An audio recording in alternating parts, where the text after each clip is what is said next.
اعوذ باللہ من الشیطان الرجیم بسم اللہ الرحمن الرحیم والذین یمسکون بالکتاب واقاموا الصلاۃ انا لا نضیع اجر المصلحین۔ سورہ الاعراف کی ایک آیت میں نے آپ کے سامنے تلاوت کی ہے۔ اللہ تعالیٰ اس آیت کریمہ میں ارشاد فرماتا کہ جو لوگ اللہ کی کتاب کو مضبوطی سے پکڑ لیتے ہیں، اس کو تھام لیتے ہیں اور نماز عمدگی سے ادا کرتے ہیں، تو پھر فرماتا اللہ پاک کہ ہم یقیناً اصلاح کرنے والوں کا اجر ضائع نہیں کرتے۔ حکیم صاحب آپ کے سامنے امر بالمعروف والنہی عن المنکر کی بات کر رہے تھے۔ اللہ کے رسول علیہ الصلوۃ والسلام جو دنیا میں آتے ہیں وہ صرف صالحین بنانے کے لیے نہیں آتے، ان کا یہ صرف کام نہیں کہ لوگ اپنی زندگی میں نیک بن جائیں بس ختم ہو گیا معاملہ، بلکہ مصلحین، یہاں جو آیا کہ مصلحین کا اجر ہم ضائع نہیں کرتے، اصلاح کرنے والے، دوسروں کو ٹھیک کرنے والے۔ تو یہ انبیاء علیہ السلام کے جو امتی ہوتے ہیں، جو ایمان لاتے ہیں، وہ بالکل ایسے ہیں جیسے محکمہ صحت کے عملہ کے لوگ۔ ان کا کام صرف یہ نہیں کہ وہ اپنا علاج کریں اور ٹھیک رہیں، یہ بھی ان کی ذمہ داری کہ کہیں وبا پھوٹے فوراً وہاں پہنچیں اور اس بیماری کی روک تھام کی کوشش کریں، معاشرہ کو برائیوں سے بچائیں۔ اب یہ تو اللہ تعالیٰ نے بھی فرمایا، مشاہدہ بھی ہے کہ انسان چونکہ مختار ہے اس لیے لوگ بد پرہیزیاں کریں گے۔ جیسے جسمانی دنیا میں لوگ بد پرہیزیاں کرتے ہیں، بیمار ہوتے ہیں، تو ان کے لیے پھر ڈاکٹر حضرات اور معالج ہیں۔ اسی طرح گناہ بھی جو ہے، اخلاقی بد پرہیزیاں، یہ بھی روکا تو نہیں جا سکتا۔ جو لوگ بگڑنا چاہتے ہیں بگڑ سکتے ہیں، اللہ نے انسان کو مجبور تو نہیں پیدا کیا کہ جکڑ کر اس کو نیکی پر چلایا جائے۔ بہت سے لوگ برائی کی طرف چلے جاتے ہیں، برائی ہے بھی آسان۔ اللہ تعالیٰ نے اس دنیا میں امتحان کی خاطر برائی کو آسان رکھا ہے، نیکی ہے مشکل۔ اللہ تعالیٰ اس کو کہتا فلقتحم العقبہ، جیسے پہاڑ کی ہوتی نا چڑھائی، نیکی ایسی مشکل، گھاٹی چڑھنا بہت مشکل، کھڈ ہے اس کے ساتھ۔ اور یہ بات عین فطرت کے مطابق اور معقول ہے۔ جو لوگ کہتے ہیں اللہ کا دین تو آسان ہونا چاہیے، آسان ہے کہ اس نے خواہ مخواہ کی پابندیاں نہیں عائد کی، مگر مشکلات ہیں اس دنیا میں، ماحول کا دباؤ، انسان کی اپنی خواہشات، یہ رکاوٹ ہے، اس لیے مشکل بنایا گیا۔ تو ایک مرتبہ محترم ڈاکٹر فیض اللہ صاحب نے بات کی، تو میں نے یہ عرض کیا تھا کہ اگر یہ بنا دیا جائے کہ غلط کام کرنا جو ہے یہ آسان، یہ مشکل ہو اور نیکی آسان ہو، پھر تو سب لوگ نیکی کی طرف دوڑیں گے۔ پھر انعام کے یہ کیسے مستقل، کیا انہوں نے کارنامہ کیا، آسان کام کیا؟ یہ ایسے ہی ہے جیسے میدان جنگ سے بگوڑوں کے لیے اگر تمغہ نشان حیدر بنا دیا جائے کہ جو بھاگ جائے گا اس کو نشان حیدر ملے گا۔ آپ ہی بتائیں، یہ کوئی عقل کی بات ہو؟ جو جمے رہتے ہیں، مرتے ہیں ملک و ملت کے لیے، ان کو تمغہ ملتا ہے، مشکل کام۔ پہاڑ کی چڑھائی جو لوگ ایسا کرتے ہیں، جا کر چوٹی پر جھنڈے گاڑتے ہیں، ان سیاحوں کو لوگ یاد کرتے ہیں کہ بڑا کام کیا یار، اور نیچے گرنا کوئی مشکل ہے؟ آپ پاؤں ڈھیلے کریں کھڈ میں گر جائیں گے۔ تو جو بھی دیکھیں گے نا آپ، کام اعلیٰ ہوگا دنیا کا یا آخرت کا، مشکل ہونا ضروری ہے، یہی امتحان ہے۔ تو اس لیے نیکی کی طرف لوگ کم جاتے ہیں، برائی کی طرف بھاگتے ہیں۔ خود عیسیٰ علیہ السلام نے جو کہا انجیل مقدس میں آتا کہ نیکی کی راہ تنگ ہے اور اس پر چلنے والے تھوڑے ہیں۔ یہ مشکل راستہ اللہ نے بنایا، اس پر بہت تھوڑے لوگ چلتے ہیں، ہمت والے، اور بدی کی راہ فراخ ہے اور اس پر چلنے والے بہت ہیں۔ یہ تو جرنیلی سڑک ہے، برائی کوئی یہاں مشکل نہیں، اپنی من مرضی کرتے جاؤ، بس گناہ جو جی میں آیا کر لیا، خواہشات کی پیروی، یہی گناہ، جکڑ کر اپنے آپ کو رکھنا کہ یہ نہیں کرنا، یہ نہیں کر، یہ نہیں۔ تو اس لیے نیکی جو ہے مشکل، ادھر کم لوگ آتے ہیں۔ اور یہ بیماری اللہ تعالیٰ کے علم میں ہی تھی کہ لوگ بگڑیں گے بھی، فرشتوں نے بھی توجہ دلائی تھی، اللہ نے کہا ٹھیک ہے، میں کب کہتا ہوں نہیں بگڑیں گے۔ اب جیسے ظاہری دنیا میں یہ ڈاکٹر حضرات جو ہیں یہ ضروری ہیں، اسی طرح اللہ کے نبیوں کی امتوں کو الرٹ رہنا چاہیے۔ وہ محکمہ صحت ہیں، وہ دیکھیں کہیں خرابی تو ہوگی ضرور پیدا، فرشتے نہیں انسان بنیں گے، مگر اس کی روک تھام کریں، ہیضہ پھیل رہا تو ٹیکے لگائیں، ان کو بچانے کی کوشش کریں۔ یہ ہے وہ فریضہ جس کو امر بالمعروف اور نہی عن المنکر کا۔ جب تک یہ امتیں کرتی رہتی نا، محکمہ صحت ہوشیار رہتا اگر کہیں خرابی ہوتی بھی ہے تو وہ عام نہیں ہوتی، وہیں اس کو دبا دیا جاتا ہے۔ اور جب اس بارے میں لوگ سستی کرتے ہیں، رہبانی تصور پیدا ہو جاتا ہے کہ ہمیں کیا، لوگ کیا کرتے ہیں، ہم اس پرائے معاملے میں کیوں دخل دیں، اس میں کیوں ٹانگ اڑائیں، تباہی شروع ہو جاتی۔ یہ آرام سے حجروں میں بیٹھ جاتے ہیں اللہ اللہ کرنے، امت بگڑتی جاتی ہے۔ اور پھر ایک دن آتا ہے کہ اتنا زوردار سیلاب آتا کہ ان کے حجروں کی دیواریں بھی گر جاتی ہیں اور یہ بھی ساتھ ہی بہہ جاتے ہیں، سب برباد ہو جاتے ہیں، بچ کوئی نہیں سکتا۔ وہ مثال جو کہ ان صاحب نے پڑھی، حضور نے بہت عمدہ دی کہ ایک ہی کشتی میں سوار ہے، کچھ اوپر کے حصہ میں ہیں، کچھ نیچے۔ اوپر والے جو ہیں وہ علماء ہیں، حکمران ہیں، ذمہ داران ہیں، ماں باپ ہیں، جو بھی کوئی اثر رسوخ رکھتا وہ ہے اوپر بیٹھے ہوئے۔ نیچے والے اگر وہاں ہی سوراخ کرنا شروع کر دیں کہ اوپر سے ہو کر کیا پانی لینا، یہاں ہی سوراخ کر لیتے ہیں، آرام سے یہاں ہی پانی آ جائے گا، تو کشتی میں جب پانی آئے گا اور اوپر والے تماشا دیکھتے رہیں تو ڈوب جائیں گے، سارے مر جائیں گے۔ اگر پکڑ لیا ان کو کہ ہم نہیں سوراخ کرنے دیں گے، سارے بچ گئے۔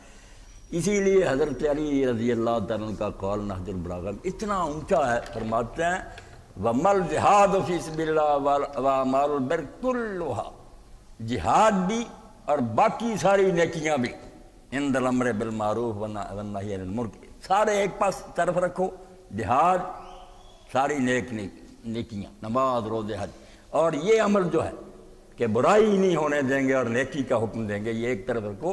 کہتے ہیں بالکل وہ ساری نیکیاں اور جہاد اس کے مقابل میں ایسا ہے کہ نفسۃ فی بحر اللجی، جیسے ایک بڑے وسیع سمندر میں پھونک مارنا، وہ پھونک ہے یہ سمندر، یہ بچاتا ہے امتوں کو۔ جب یہ آنکھیں بند کر لیتے کہ ہمیں کیا، ہم اپنے آپ کو نیک کریں، بربادی ہو جاتی۔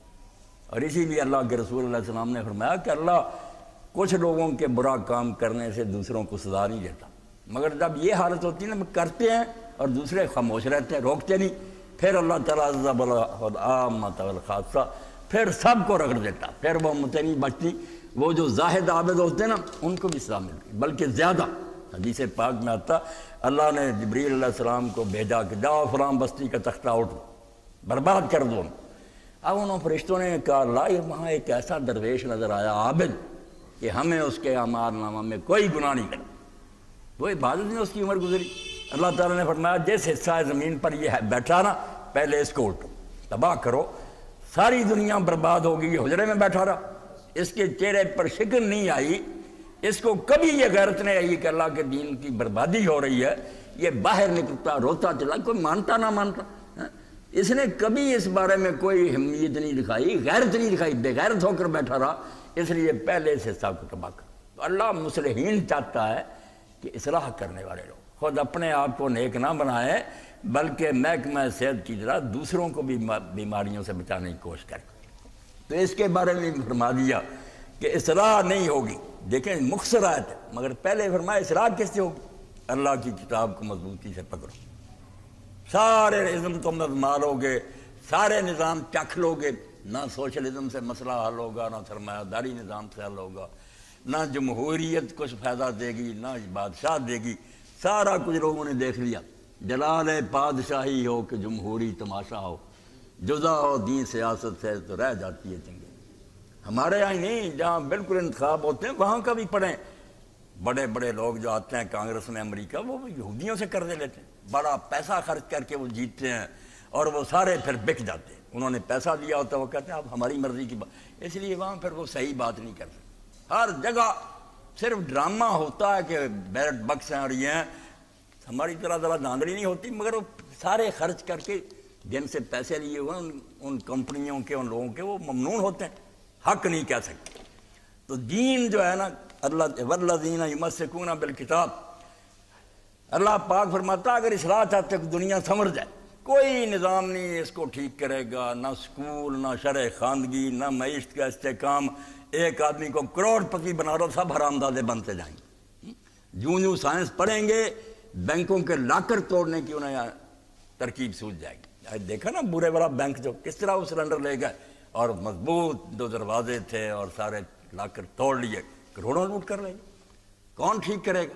جوں علم سیکھیں گے شرارتیں زیادہ سوجیں گی، بدماشی کے طریقے آ جائیں گے۔ تو فرمایا اگر تم چاہتے ہو کہ دنیا میں اصلاح ہو اور لوگ ٹھیک طرح رہیں دنیا میں، والذین یمسکون بالکتاب، یہ بعد میں جو ہے نا مصلحین ان کا ہی، کہ مصلح کون ہوں گے؟ ٹھیک کرنے والے۔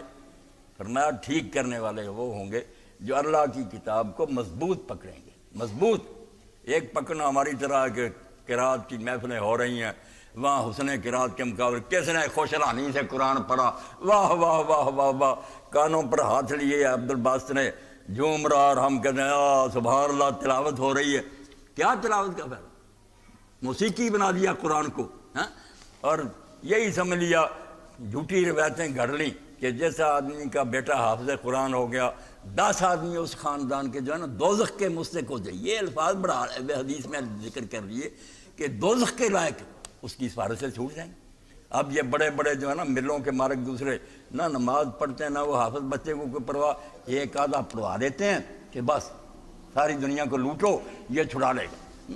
اور قرآن جس کو مضبوطی سے پکڑنا تھا کہ ہر آدمی ہر وقت اس کو سامنے رکھے، کبھی کبھی نہیں پڑھے، ہر وقت پڑھے، اس کی جیب میں ہو، جہاں بیٹھا اگر وہ تجارت کر رہا ہے وہاں نکال کر دیکھے کہ مجھے کیا حکم دے رہا ہے، کیسے بیچوں کیسے خریدوں۔ اگر وہ عدالت میں وہاں جج کے سامنے پڑھاؤ کہ کیسے گواہی دینی ہے، کس طرح صحیح فیصلے کرنے، گائیڈ بک خدا رہنما ہو، آگے آگے چل رہا۔ اور حضرت ابن مسعود رضی اللہ عنہ کا یہ قول کتنا پیارا ہے کہ اللہ نے قرآن کیا جو پڑھنا تھا اور اس پر عمل کرنا اس کا حکم دیا تھا، مگر تم نے اس کے پڑھنے کو عبادت بنا لیا۔ صرف پڑھنا ہی اس کی عبادت ہے، پڑھتے رہو 10 نیکیاں ملتی، نہ سمجھیں نہ عمل کریں، صرف پڑھو۔ تلاوت کو ہی کہتے ہیں تم نے عمل بنا لیا کہ یہی بڑی نیکی ہے، پڑھو پڑھو پڑھو، ساری عمر پڑھتے رہتے ہیں، کوئی نہیں سمجھ، جو چیز منع کرتا وہی کرتے ہیں، اور تلاوت ہو رہی۔ بینک کا افتتاح اور سود، اللہ رسول سے جنگ، لاؤ قاری صاحب کو قرآن تلاوت، سینما ہال شروع ہو رہا، کوئی آیت کی سلائی لا رہی، یعنی اللہ کی کتاب سے ٹھٹا۔ اللہ کہتا ہے اگر دنیا کو ٹھیک کرنا چھوڑو، یہ دفتر دنیا کے پڑھنے کی کوئی ضرورت نہیں، یہ کتاب جو میں نے اتاری ہے نا۔ اور آپ دیکھتے ہیں انسان اپنی طرف سے کتنا اچھا بھی ہو نا، وہ غیر جانب نہیں رہ سکتا۔ قانون سازی کے وقت اگر وہ جاگیردار ہے، سرمایہ دار ہے، وہ کیوں قانون ایسا بنائے گا جس سے اس کا گلا گھٹا جائے؟ وہ ضرور اس میں رعایت رکھے گا اپنے لیے۔ اگر وہ غریب مسکین ہوں گے وہ امیروں سے ظلم کریں گے کہ ان کی جائز کمائی بھی ہم چھین لیں، اسی طرح ٹھوکریں کھائیں گے افراط۔ عقل خود بھی غافل از بہبود غیر، یہ اپنا فائدہ سوچتی عقل، دوسروں کے نفع سے اسے کوئی پرواہ نہیں، خود غرض ہے۔ عقل خود بھی غافل از بہبود غیر، سود خود بیند نہ بیند سود غیر۔ یہ جب بھی فیصلہ انسان کرے گا اپنا نفع سوچے گا، دوسرے کے لیے۔ وحی حق بھی نندہ سود ہم، اللہ کا کلام سب کا بھلا سوچے گا، اس کی تو ساری مخلوق ہے، وہ قانون بناتے کسی کے ظلم نہیں کرے گا، نہ کسی کی رعایت، اس کی نگاہ میں سب مخلوق کا بھلا ہوگا، وہ سب کی بہتری کرے۔ اسی لیے قرآن مجید نے کہا نا واعتصموا بحبل اللہ، اللہ کے رسے کو مضبوط پکڑ لو۔ وہ رسہ کیا؟ آسمان سے لٹکایا کہ تم لوگ چاہے ضلالت میں گر، گہرا کنواں ہے جس میں تم سب انسان ڈوب گیا، اب میں نے رسہ لٹکایا کہ نکلنا ایسے پکڑ لو، میں اوپر اٹھا لوں گا۔ اسی لیے اللہ کے رسول اللہ علیہ السلام فرماتے ہیں کہ حبل اللہ کتاب اللہ، اللہ کی کتاب قرآن ہے رسہ جو لٹکایا، کہ نجات چاہتے ہو نا ساری مصیبتوں سے، مشرق مغرب کے انسان، کسی کا لحاظ نہیں کہ عربوں کے فائدے کے لیے یا مشرق سے محبت ہے مغرب سے، سارے اللہ کے بندے۔ تو فرمایا اللہ کا رسہ جو ہے نا قرآن، اس کو مضبوط پر ممدود بین السماء والارض، یہ آسمان اور زمین کے درمیان لٹک رہا، جو پکڑ لیں گے بلندیاں بڑھ چلیں گی۔ تو اللہ پاک فرماتے ہیں اگر اصلاح چاہتے ہو کہ بیماریوں کا علاج ہو جائے اور ساری دنیا آرام اور سکھ سے رہے، تو اللہ کی کتاب کو مضبوط، نرم ہاتھوں سے نہیں، مضبوط، کسی حالت میں نہ چھوٹے، نفع ہو یا نقصان ہو اس سے چمٹے رہو۔ اور اس کی علامت کے طور پر ایک چیز چنی، کتاب اللہ میں بہت کچھ ہے، ساری زندگی کے لحاظ سے، مگر یہاں کیا کہا کہ جو لوگ اللہ کے رسے کو مضبوط پکڑ لیتے ہیں، کتاب اللہ سے چمٹ جاتے ہیں، وَأَقَامُوا الصَّلَاةَ، نماز جو ہے نا یہ ٹھیک طریقہ زیادہ، یہ بھی نہیں کہا کہ نماز پڑھتے ہیں، اقام الصلاۃ، نماز کو قائم کرتے ہیں۔ اب قائم کرنا دو طرح کا، دو چیزیں حصی نا نظر آتی ہیں، کوئی آپ کے پاس چھڑی ہے، کوئی یہ دیوار ہے، اس کا اقامت تو یہ ہے کہ اس میں ٹیڑھ نہ رہے، نظر آئے کہ سیدھی ہے، بالکل اس میں کجی نہیں، یہ ظاہری اقامت ہے، آنکھوں سے جیسی ہے۔ جو روحانی چیزیں ہیں کہ ان کا کوئی جسم نہیں، ان کے لیے جب اقامت آتا نا کہ عدل کو قائم کرو، اب عدل کو ایسی چیز تو نہیں کہ آنکھوں سے نظر ہے، مگر عدل کا قائم کرنا یہ ہے کہ جج جو بیٹھے ہوئے ہیں وہ نہ کسی کا پریشر قبول کریں، نہ سفارش مانیں، نہ دوستی اور دشمنی دیکھیں، جو قانون ہے اس کے مطابق فیصلہ کریں۔ اس کو اللہ کہتا ہے کونوا قوامین بالقسط، انصاف کو قائم کرنے والے بنو، لوگوں کو نظر آئے کہ واقعی یار انصاف ہو گیا، ایسا ہی ہونا چاہیے۔ اللہ نے گواہی کے بارے میں کہا کہ گواہی قائم کرو، یعنی نہ کسی سے دشمنی نہ دوستی، کوئی لحاظ نہ کرو، جو صحیح علم میں نہ تمہیں وہ بتا دو، بے شک تمہارے خلاف جائے، تمہارے ماں باپ کے خلاف جائے، سورہ نساء میں کہتا ہے تمہارے خلاف بھی جاتی ہے بات جائے، مگر شہادت قائم کرو، حکیم الشہادہ قائم۔ اسی طرح حکیم الوزن، وزن کو قائم کرو کہ بات بھی ٹھیک ہونا چاہیے، ترازو درست ہونی چاہیے، اور اس میں ٹھیک طریقہ سے تولو، ڈنڈی نہ مارو۔ تو جو ایسی چیزیں ہیں کہ وہ معنوی ہیں اس کا قائم کرنا کہ تعدیت الشیء حق، کوئی کام اس طرح کیا جائے کہ حق ادا ہو جائے، سب دنیا مانے کہ یار اب اس کام میں کسر نہیں رہی، جیسے ہونا چاہیے تھا ایسے ہو۔ تو اللہ نے اسی لیے نماز کے لیے اقامت کا لفظ چنا رہا۔ نماز پڑھنا تو وہ ہے جو ہم پڑھتے ہیں، یہ ساری عمر پڑھتے ہیں، کو پوچھے یار یہ اتحیات کیا پڑھتے ہو؟ سبحانک اللہ میں کیا؟ کچھ نہیں، بچپن میں ایک عادت پڑ گئی، رٹ لیں وہ پڑھ رہے ہیں، جماعت کی پرواہ نہیں، وقت کا کوئی خیال نہیں، جب پڑھی جائے گی پڑھی جائے گی۔ تو یہ نماز قائم نہیں نا، نماز ہے قائم نہیں، سیدھی نہیں کھڑی ہوئی، اس میں ادھر ادھر جھکا ہوا ٹیڑھ۔ تو نماز اللہ پاک نے چھانٹ کر یہ کہا کہ جو لوگ دنیا کو ٹھیک کرنا چاہتے ہیں نا، اللہ کی کتاب کو پکڑے، اور اللہ کی کتاب کو پکڑنے کی پہلی نشانی یہ ہے کہ ان کی زندگی میں نماز ہے۔ اس لیے کوئی دینی تحریک ہو، کوئی اجتماع آپ دیکھ لیں، اگر نماز کی پرواہ نہیں، وقت ہو گیا زور کا، تقریریں شروع ہیں۔ میں نے خود اپنی ان گناہگار آنکھوں سے دیکھا کہ مغرب کی نماز کے وقت ہم بھاگ کر گئے، مغرب کی جماعت کھڑی ہو رہی تھی اور اب بھی تقریریں جاری، کسی نے نماز نہیں پڑھی۔ لاہور دینی اجتماع تھا کہ اسلام کو غالب کرنا، اب اسلام کیا غالب آئے گا کہ جو اس کی پہلی اینٹ ہے وہی ٹیڑھی، نماز ہی نہیں۔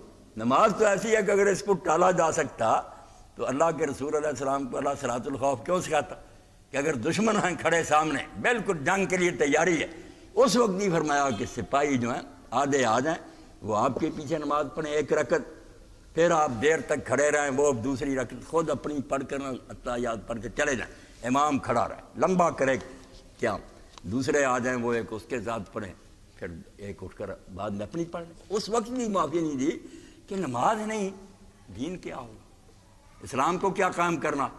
تو اللہ پاک نے فرمایا کہ نماز، ارے اب جو ہمارے یہاں نا کہ یار یہ 2 رکعتوں سے کیا بنتا، اس لیے کہ ہمیں نماز کا پتہ ہی نہیں۔ نماز اللہ کے ساتھ وہ تعلق ہے، وہ رشتہ ہے جو گمراہ نہیں ہونا چاہیے۔ انسان کی ساری گمراہی اور بے دینی کا سبب رو رہے ہیں لوگ، کوئی آپشن ہے، بڑھتی جا رہی، کوئی حل نہیں ہوتا، لکھنا پڑھنا سکھا رہے ہیں، سب کچھ ہو رہا ہے، بگڑتے جاتے۔ اللہ کی یاد یہ ہے وہ ہتھیار، وہ پناہ کہ جو اس کے اندر آ جاتا۔ اللہ جسے یاد ہے وہ غلط کام نہیں کرے، ہو جائے بے چین ہو جائے، آرام نہیں آئے گا، اللہ سے معافی مانگے گا، اس کمی کو دور کرے گا، ورنہ اس کی نیند حرام ہو جائے گی کہ اللہ دیکھ رہا تھا میں نے یہ کر دیا، اب کیا بنے گا۔ تو اللہ کی یاد جو ہے، اسی کو رسول کریم علیہ السلام نے اپنی حدیث پاک میں فرمایا کہ جس کو اللہ یاد ہے وہ، اور جس کو اللہ یاد نہیں، ان میں فرق کیا، مثل الحی والمیت، ایک زندہ ہے دوسرا مرا ہوا، وہ سوٹڈ بوٹڈ ہو، کوٹھیوں میں رہتا کر مرا ہوا، وہ انسان نہیں ہے، کوئی جانور ہے جس کے سامنے صرف تان ہے، پیٹ ہے، شہوت ہے، بس یہ عیاشیاں، انسانیت نام کی کوئی شے نہیں۔ اور دوسرا بے شک دنیا میں بدحال ہو کوئی ہو، مگر اللہ یاد ہے، وہ دنیا میں ایک قیمتی ہیرا ہے۔ اور ایسے ہی لوگ ہیں جن کے بارے میں جب حدیث پاک میں ہم پڑھتے ہیں کہ قیامت اس وقت تک نہیں آئے گی جب تک زمین پر ایک بھی اللہ اللہ کہنے والا ہے، یعنی اللہ اللہ کہنا ساری دنیا کا بچا ہے، ایک بھی کہہ رہا دنیا بچی ہوئی، جب ختم ہو جائیں گے اللہ کہے گا بس کارخانہ تباہ کر، اب کیا ضرورت، جو مکھن نکلنا تھا نکلتا۔ تو یہ اللہ کی یاد کوئی چھوٹی شے نہیں، انسان کو بھی سیدھے راستے پر رکھتی ہے اور پوری دنیا کے مسائل کا حل بھی ہے کہ اللہ یاد۔ وہ آدمی جو ہے نا صاحب اقتدار ہو جائے، ساری دنیا اس کے زیر نگیں ہو، اشارہ کرے لوگوں کرنے، مگر وہ ظلم نہیں کر سکے، وہ جانتا کہ اوپر اللہ دیکھ۔ اور اسی کو کہا نا کہ وہ انسان نہیں ہے خواہ کتنا سمجھدار بنا پھرے، ڈگری ہو جسے عیش میں یاد خدا نہ رہی، جسے تیش میں خوف خدا نہ رہی۔ یہ کس سے پیدا ہوتا ہے؟ اللہ کے ذکر سے۔ اور اللہ کے ذکر کے لیے آپ دیکھ لیں کہ موسیٰ علیہ السلام جب جاتے ہیں طور پر، سورہ طٰہٰ پر، پہلی وہی، وہاں کیا ہوتا ہوگا؟ باقی سب دین آہستہ آہستہ، وہاں اللہ کہتا ہے اقم الصلاۃ لذکری، موسیٰ مجھے یاد رکھنے کے لیے نماز باقاعدگی سے اور ٹھیک طریقہ سے ادا کر۔ نماز نہیں ضائع ہونی چاہیے، ورنہ نماز گئی تو میں بھول جاؤں گا۔ جب مجھے بھول جاؤ گے پھر گمراہی، جو مجھے بھول جاتے ہیں وہ نہیں راہ راست پر ایسے۔ اس لیے مجھے یاد رکھنا تو نماز باقاعدگی سے پڑھیں۔ اور پہلی وہی میں آپ دیکھ لیں رسول کریم علیہ سیرت کی کتاب میں دیکھیں، جبریل علیہ السلام آئے ہیں، اسی وقت ایک جگہ لے گئے اور پانی نکالا، آپ کے سامنے وضو کیا، 2 رکعت پڑھی اور آپ کو بھی سکھایا اور کہا یہ ہے آپ کی امت کی عبادت کا طریقہ۔ اور رسول کریم علیہ السلام جب دنیا سے رخصت ہوئے تو آخری کلمے آپ کی زبان سے کیا نکلے؟ دین شروع بھی اس سے ہوا پرکار کی طرح، ختم بھی اس پر ہوا الصلاۃ وما ملکت ایمانکم۔ یہ حضور کے آخری کلمے تھے کہ لوگوں نماز کا خیال رکھنا، اور جو تم سے نیچے ہیں، زیر دست ہیں، غلام ہیں، آپ کے وہ ماتحت ہیں، ان سے برا سلوک نہ کرنا، خیال رکھنا کہ تمہارے اوپر بھی ایک زبردست حاکم ہے، ماتحتوں سے اچھا سلوک کرنا، زیر دست نہ رہا ہمیشہ نیکدار، جو نیچے ہیں لوگ ان سے ظلم نہ کرنا، گر خود زبردستی بخشد آسماں۔ اگر قسمت نے اللہ تعالیٰ نے تجھ کو اونچا ہاتھ دیا، تو صاحب اقتدار ہے، تیرے ماتحت مزدور ہیں، ملازم ہیں، زیر دست نہ رہا ہمیشہ نیک، احسان مان کہ اللہ ان کی جگہ مجھے بھی کھڑا کر سکتا تھا، اب بھی یہ تختہ اٹھ سکتا ہے کہ یہ حکومت پر ہوں، میں ان کے سامنے ہاتھ بند، پھر کیا بنے؟ اس لیے نیک سلوک، مگر یہ پیدا نماز سے ہوتی۔ اسی لیے ابن قیم رحمۃ اللہ علیہ اپنی نماز کی کتاب میں لکھتے ہیں ہے یہ آخر وسائل انبیاء، کہ سب نبی جب دنیا سے گئے آخری وصیت یہی کر کے گئے۔ اور رسول کریم علیہ السلام نے بھی فرمایا کہ سب سے پہلے اس امت کا بیڑا جب غرق ہوگا نا تو خشوع اٹھ جائے گا۔ حضرت عبادہ بن سامنے رضی اللہ عنہ نے فرمایا تم مسجد میں جاؤ گے وہاں ایک بھی خاشع نہیں ملے گا، نمازی اگر ہوں گے پھر خشوع نہیں ہوگی، بس رسمی سی نماز پڑھ رہے ہیں، نہ انہیں کچھ ملتا ہے نہ دیکھنے والے کچھ ملتا۔ وہ نمازیں جو پڑھتے تھے لوگ، کہ جب نماز پڑھتے تھے وہ سجدہ جس سے روح زمین کانپ جاتی تھی، اسی کو آج ترستے ہیں ممبر و محراب۔ اقبال کہتے ہیں وہ سجدہ جس سے زمین ہل جاتی، اب سارے ممبر و محراب ترستے ہیں، مسجدیں رو رہی ہیں کہ وہ نمازی کہاں چلے، نہیں ملتے۔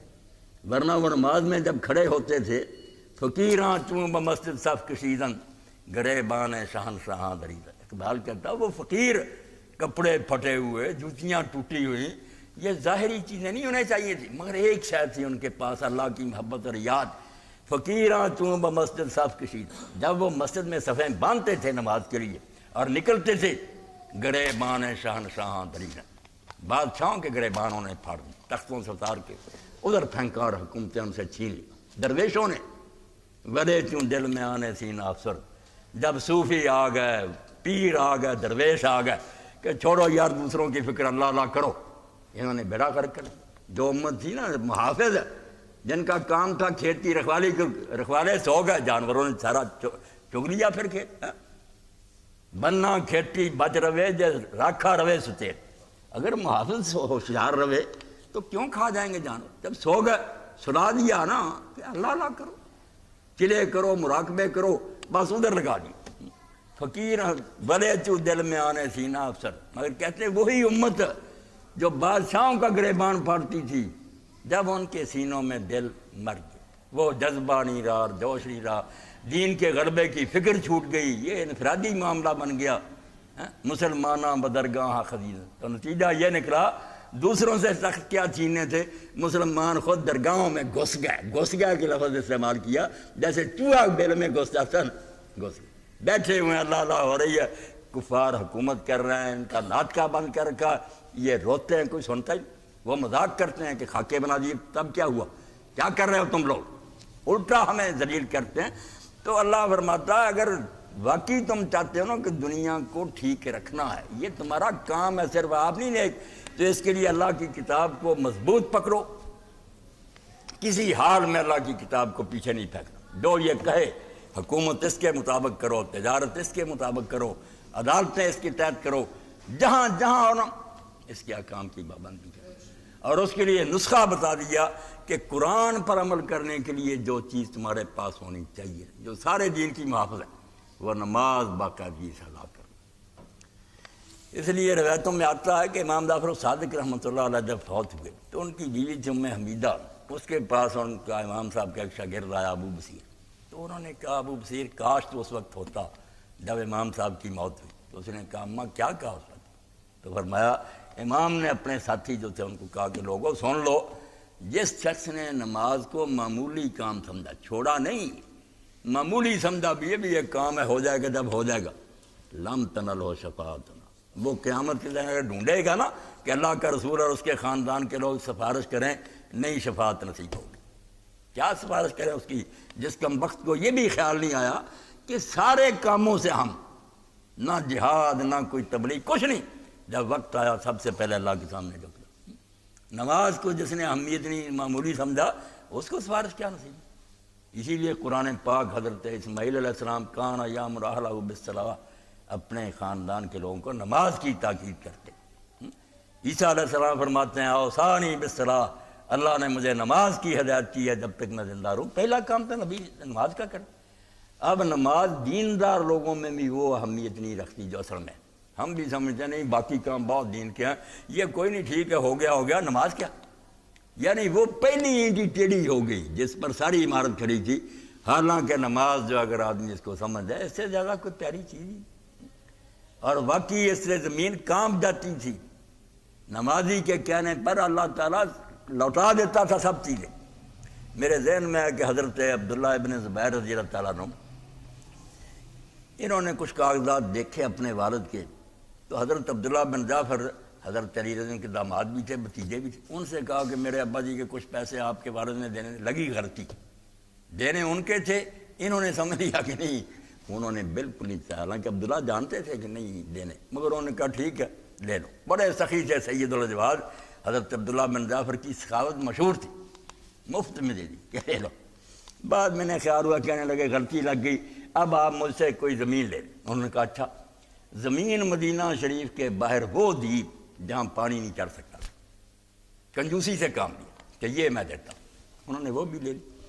اب ابن حجر رحمۃ اللہ علیہ صاحبہ فرماتے ہیں وہ سجدہ روح ہے زمین جس سے کانپ جاتی، آپ نے وہاں جا کر 2 رکعت نماز پڑھی اور یہ کہا اللہ عبداللہ نے اس لیے یہ زمین دی ہے کہ یہاں پانی نہیں آئے گا، میں نے قبول کر لی، میں نے کوئی نہیں ضد کی، مگر تو قادر مطلق، وہ اگر زمزم جاری کر سکا، وہاں چشمہ جاری ہو گیا، تو یہ پھر کہنے لگے مجھے واپس لوٹو۔ انہوں نے کہا یار تو نے جس نیت سے دی تھی تو جانتا ہی ہے، یہ اب اللہ نے میری دعا سن لی۔ تو اللہ سنتا ہے بشرطے کہ کوئی آدمی اس کا بن جائے۔ تو اللہ تعالیٰ اس آیت کریمہ ہم دیکھیں نا کیسے ترتیب سے کہ مصلح ہونا چاہیے مسلمان کو، خود ہی ٹھیک نہ ہو ٹھیک کرنے کی کوشش کرے، جہاں جہاں اس کا اثر ہے، اولاد، شاگرد، دوست، جہاں بیٹھے اس کو یہ فکر ہو، کوئی مانے نہ مانے اس کی قسمت کم بخت کی، مگر یہ تو نہ باز آئے، اس کو یہ فکر ہر وقت ستائے کہ میں جہاں بیٹھوں میں ایک چراغ ہوں، روشنی ہونی چاہیے۔ بہانے سے بات لے آئے، نکاح کا موقع ہو، کوئی اور ہو، یہ اپنی بات جو ہے نا اس کو لے آئے، لوگوں تک پہنچائے۔ تو اصلاح کرنے والوں کے لیے فرمایا سامنے کیا رکھیں، کوئی قصے کہانیاں نہیں، افسانے، اللہ کی کتاب، اس سے رہنمائی لے کر لوگوں کو بتائیں، اور اس پر جو ہے نا توفیق جو ملے گی اللہ مدد کرے گا، وہ نماز باقاعدگی سے اور ٹھیک طریقہ سے ادا کرو، مسئلے حل ہو جائے۔ اور آپ قرآن مجید میں دیکھتے ہیں، پڑھیں اس کو اٹھا کر، باقی نمازیں جو ہم پر فرض کی نا ان کی وہ برکت نہیں بیان کی جو رات کی نماز کی بیان۔ تہجد کا جو بار بار ذکر اللہ کرتا نا کہ دین پر اگر چلنا ہے تو بے شک تھوڑی پڑھو، اس وقت جاگو جب دنیا سو رہی ہوتی نا۔ اور مولانا اسلائی رحمۃ اللہ علیہ کی یہ بات بڑی پیاری میرے ذہن میں ہے، فرماتے ہیں اس وقت میں سمجھتا ہوں شیطان بھی سو گیا ہوتا ہے، صرف اللہ جاگتا ہے اور وہ جاگتا ہے جس کا نصیبہ جاگتا ہے، ورنہ سوئے رہتے ہیں بدقسمت۔ اور اللہ نے اپنے رسول کے ذریعے کیسے پیارے، حالانکہ اللہ آنے جانے سے پاک ہے، مگر فرمایا میں خود چل کر اپنا تخت چھوڑ کر آتا ہوں، بالکل اس آسمان دنیا پر آ جاتا ہوں تمہارے بالکل قریب، اور فجر ہونے تک آوازیں دیتا ہوں کہ ہے کوئی مانگنے والا کہ میں اس کو دوں، ہے کوئی بخشش اسے، یعنی خود چل کر گھر آتا مگر سوئے رہتے۔ اور اسی لیے اللہ کے رسول اللہ علیہ السلام فرمایا لوگوں رات کی نماز نہ چھوڑو، بے شک 2 رکعتیں پڑھو، اذان سے پہلے اٹھ کر 2 ہی پڑھ لو، اللہ غافلوں میں شمار نہیں کرے کہ یہ گھوڑے بیچ کر نہیں سویا، اسے پتہ ہے کہ ایک دن اللہ کو حساب دینا ہے، اس لیے اس وقت میں بالاسحار سحر کے وقت جو معافیاں مانگتے ہیں میں خود آپ پہل کرتا ہوں کہ مانگ معافی میں تجھے بخش، اور اسی لیے ہم تو نہیں ایسا کرتے۔ حضرت عبداللہ ابن عمر رضی اللہ عنہ کہتا ہے پڑھتے رہتے نوافل، اور جب پڑھ چکتے پھر بیٹھ جاتے، پھر استغفار، اور پوچھتے رہتے اپنے خادم سے کہ سحر ہوگی، کھانا کھانے کا بتاتا، پھر اس وقت سے لے کر فجر تک صرف معافی استغفار پڑھتے کہ اللہ کہتا ہے والمستغفرین بالاسحار۔ تو یہی بات اللہ فرماتا ہے نماز کو بے قدر نہ کرو، اس کو معمولی کام نہ سمجھو، اگر دین کی طرف آنا ہے، اور لوگوں کو بھی سب سے پہلے اپنی جماعت میں اپنے ساتھیوں میں نماز پیدا کرو، ہر شخص کا پتہ کرو کہ فرائض جو ہے وہ تو کم از کم ٹھیک ادا کرو وقت پر، بے چین۔ ہاں ابن حجر رحمۃ اللہ نے ایک صحابی کا ذکر کیا کہ وہ جب سے کہتے ہیں میں اسلام لایا ہوں نا، کسی نماز کا وقت ایسے نہیں آیا کہ میں وضو کر کے پہلے سے تیار نہ ہوں، بعد میں نہیں، پہلے سے میں باوضو ہوتا ہوں کہ شروع ہوگا۔ اور فرماتے ہیں ظہر کی نماز جماعت کے ساتھ بے شک جب بھی ہو وہ تو پڑھوں گا، مگر 4 سنتیں میں اسی وقت پڑھ لیتا ہوں جب دیکھتا ہوں سورج سر سے ذرا آگے چلا، سورج ڈھل گیا، ساری دنیا خدا کے سامنے جو گئی، ستارے جو سائے تھے بڑھ گئے، ساری کائنات نے اس کو سجدہ کر دیا، میں نہ کروں۔ یہ ہے وہ نماز جب آ جاتی نا تو پھر در کفے مسلم مثال خنجرس۔ اقبال فرماتے ہیں جو اللہ کہتا ہے برائی سے روکتی ہے، یہ ہاتھ میں ایک کلانشر کوف آ جاتی ہے، ایک ایسی تلوار قاتل و فحشاء و بغی و منکرس، بے حیائی بدکاریوں کو کاٹ کر رکھ دیتی ہے، پھر کیوں قریب آئیں گے؟ وہ نماز اس کو شرم نہیں دلائے گی، پھر تو وہ کیفیت ہو جائے گی جو امام زین العابدین رحمۃ اللہ علیہ کی علماء نے لکھی کہ جب نماز کا وقت آ وضو کرنے کے لیے اٹھتے جسم کانپتا، رنگ زرد پڑ جاتا، لوگ کہتے فرزند رسول یہ کیا حالت ہو جاتی، پر میں سوچتا ہوں کس کے سامنے جا رہا ہوں، کوئی چیز چھپی ہوئی اس سے، دل کے خیالوں کو جانتا، آنکھوں کے اشاروں کو جانتا، اب اس کے سامنے جا کر جھوٹ بولوں گا کہ میں تیری بات کر رہا ہوں، کہ ہے کہاں کہ میری بات کرتے اپنی من کی مرضیاں اور میرے سامنے آ کر جھوٹ بکتے ہو کہ ہم تیرے بندے ہیں، تیرے حکم مانتے۔